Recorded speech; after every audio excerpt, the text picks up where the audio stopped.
ကဲစိတ်ချမ်းသာနေပြီဆိုရင်မိုင်ပွဲလေးကပြန်လာပြန်ပြီဆိုတဲ့အတိုင်းပဲဒီညမှာလည်းဒါမိုင်ပွဲရှိပါတယ်ပေါ့နော်ကဲညီကိုအားလုံးပဲမင်္ဂလာပါကျွန်တော်ကတော့ခံပေးဖြစ်ပါတယ်ဗျကဲဒီနေ့မှာတော့ဒါမိုင်ပွဲရှိရပေါ့နော်ဆိုတော့ဒါမိုင်ပွဲလေးဒါကျွန်တော်ဒီနေ့မှာရွေးချယ်ပေးထားတယ်ဆိုတော့ဒါမိုင်အသင်းကဒါ Wolverhampton အသင်းနဲ့ဒါအဝေးကွင်းမှာသွားရောက်ရှင်မြန်ကစားကြမှာဖြစ်တယ်ဗျကဲထည့်တဲ့တွေ့ဆုံမှုဒါနောက်ဆုံး5ချိန်ကိုကြည့်မယ်ဆိုရင်တော့ Wolverhampton ကဒါနောက်ဆုံး2ချိန်ပေါ်နိုင်ထားပြီးတော့ဒါ3ချိန်ကတော့ဒါ Manchester United ကနိုင်ထားတာကိုတွေ့ရတယ်ကဲမိုင်အသင်းနဲ့ဒါနောက်ဆုံး2ပွဲသက်တိုက်တာ Wolverhampton ကိုရှုံးနေထားတာကိုတွေ့ရတယ်ဗျကဲမိုင်အသင်းရဲ့ဒါနောက်ဆုံးကစားထားတဲ့5ပွဲကိုကြည့်မယ်ဆိုရင်တော့တပွဲနိုင်တပွဲရှုံး3ပွဲတည်ဆိုတဲ့ရလဒ်မျိုးပိုင်ဆိုင်ထားပြီးတော့အဆင့်7နေရာမှာရပ်တည်နေရမကတော့ဒါ22မှတ်ထိရထားတယ်ပေါ့နော်ကဲဒီဘက်က Wolverhampton ကိုကြည့်မယ်ဆိုရင်တော့ဒါနောက်ဆုံးကစားခင်း5ပွဲမှာ5ပွဲလုံးရှုံးနေထားတာကိုတွေ့ရတယ်အမပီးတရားမှာဆိုလဲဒါအဆုရဲ့အောက်ဆုံးဒါအဆင့်20ဆိုတဲ့နေရာကိုရောက်နေပြီးတော့ရမကတော့2မှတ်ပဲရရှိသေးတယ်ထူးခြားတာကဒီရာသီမှာ Wolverhampton တို့အနေနဲ့တပွဲမှမနိုင်ထားသေးဘူးဗျတရင်2ပွဲကြထားပြီးတော့ဒါ12ပွဲအထိရှုံးနေထားတာကိုတွေ့ရတယ်ဆိုတော့ဒီနေ့သူ့ရဲ့အိမ်ကွင်းမှာတော့ဒါ Manchester United ကိုခေါင်းဆုံးတုံ့ပြန်နိုင်မလားဆိုတော့ဒါကျွန်တော်တို့စောင့်ကြည့်ရမယ်။ဘာကြောင့်လဲဆိုတော့ Wolverhampton ကဒါ Man U နဲ့တွေ့တိုင်းမှာတော်တော်လေးကိုဒုက္ခပေးနိုင်တာကိုတွေ့ရတယ်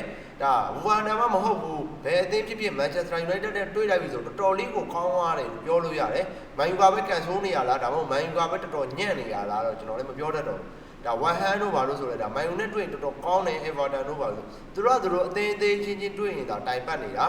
ာတကယ်ဒါ Manchester United နဲ့တွေ့ရင်တော့ဒါသူတို့ကတူရင်ကိုတင်ကိုကန်တာဗျကဲဆိုတော့ဒါဒီချက်တွေကြောင့်ပဲဒါ Man U အသင်းကဒီနေ့မှလည်း Wolverhampton ကိုအဝေးကွင်းမှာတော်တော်လေးခက်ခဲကစားရမယ်လို့ကျွန်တော်အနေနဲ့မြင်မိရယ်ကဲဒီဘက်မှာတော့ဒါ Man U အသင်းကတစ်လုံး30နိုင်ဆိုတဲ့ကြီးတန်းမျိုးပေးထားပြီးတော့ကိုပေါင်းကြီးတန်းကတော့3လုံး40နိုင်ဆိုတဲ့ကြီးတန်းမျိုးပေးထားတာကိုတွေ့ရတယ်ဆိုတော့ Man U အသင်းအနေနဲ့ဒါကြီးကတော့တာမန်လို့ပဲပြောရလိမ့်မယ်။ဘာကြောင့်လဲဆိုတော့ပြီးခဲ့တဲ့နှစ်တွေကဆို level အရှုံးနေပါတော့ပေးထားတာကိုတွေ့ရတယ်။ဆိုတော့ဒီနေ့ပွဲမှာဒါတစ်လုံးသွင်းမှပြ30ဆိုတော့ဒါတစ်လုံးသိနီးပါးလောက်ပါပဲเนาะ။ဆိုတော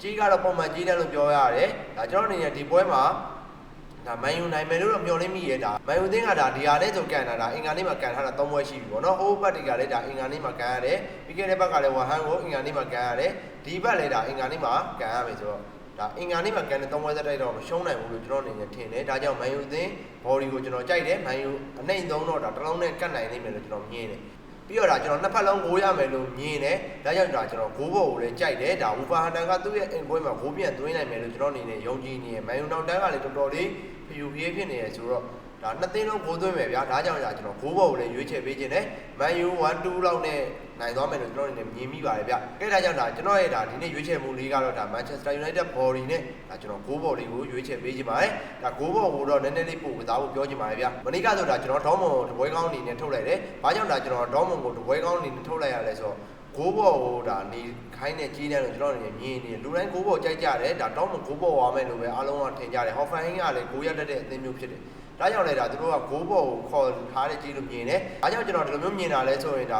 ဒေါမွန်ဘော်ဒီကြီးတန်းကဒါဒီလိုမျိုး Man U ကြီးတန်းလိုမျိုးပဲတစ်လုံး30နိုင်ဆိုတဲ့ဒါကြီးတန်းမျိုးပေးထားပြီးတော့ body ကိုမဝိမရဲဖြစ်အောင်ဒါနေရမလို့မနေရမလို့ဖြစ်အောင်စဉ်းစားခန့်အောင်လုပ်ပြီးတော့ဒါဂိုးဘော်ကနှစ်သိန်းလုံးဂိုးသွင်းနိုင်တယ်ဂိုးဘော်သွားနိုင်တယ်ဆိုပြီးတော့ဂိုးဘော်ကိုဆွဲခေါ်ထားတဲ့ကြီးလို့ကျွန်တော်မြင်တယ်အဲကြောင့်မနေ့ကဒါကျွန်တော်ဂိုးဘော်ကိုရှောင်ပြီးတော့ဒါကျွန်တော် body ကိုပဲရဲရဲနေလိုက်တာ body ပေးပြီးတော့ဂိုးဘော်ကျသွားတယ်ပေါ့နော်ဒီဘွဲကောင်းနေလို့ချင်းတဲ့ညီကိုတွေကတော့ဒါကျွန်တော် Telegram ကိုလာရောက်ဟိုင်းပြီးကြဖို့ကျွန်တော်နေပြောချင်ပါတယ်ကဲဒီညမှာလည်းဒါကျွန်တော်၄သိန်းမောင်းကလေးထော်ပြီးသွားဖို့ရှိပါတယ်မောင်းမောင်းဒါလည်းဒါနည်းနည်းလေးကြာသွားပြီဆိုတော့ဒါဒီညမှာတော့ကျွန်တော်မောင်းပေါအောင်အကောင်းဆုံးပြန်လဲပြီးတော့ဒါတေချာလေးအားထုတ်ပြီးတော့စူးစမ်းပြီးတော့ဟာပါမယ်ကျွန်တော်မောင်းကလို့ချင်းတဲ့ညီကိုတွေကျွန်တော် Telegram channel လေးကို join ပြီးတော့အားကြဖို့ကျွန်တော်နေပြောချင်ပါတယ်ကဲဆိုတော့နောက်ရက်ဒီကြရင်လည်းဒီလိုမျိုးဗီဒီယိုလေးတွေကိုဒါကျွန်တော်နေပုံမှန်လေးတင်ပေးသွားမှာဖြစ်လို့ကျွန်တော်အကောင့်ကို follow မလုပ်ရသေးတဲ့ညီကိုတွေ follow လေးလုပ်ပေးထားကြဖို့ပြောချင်ပါတယ်ဗျကဲဒီညမှာတော့ဒါ Man U အသင်းကတော့ပြန်လာသိပြီလို့ထင်ပါတယ်ဗျညီကိုတွေအားလုံး Man U ဝက်တူကြည့်လိုက်ရအောင်ဗျကဲအားလုံးပဲ拜拜ပါဗျ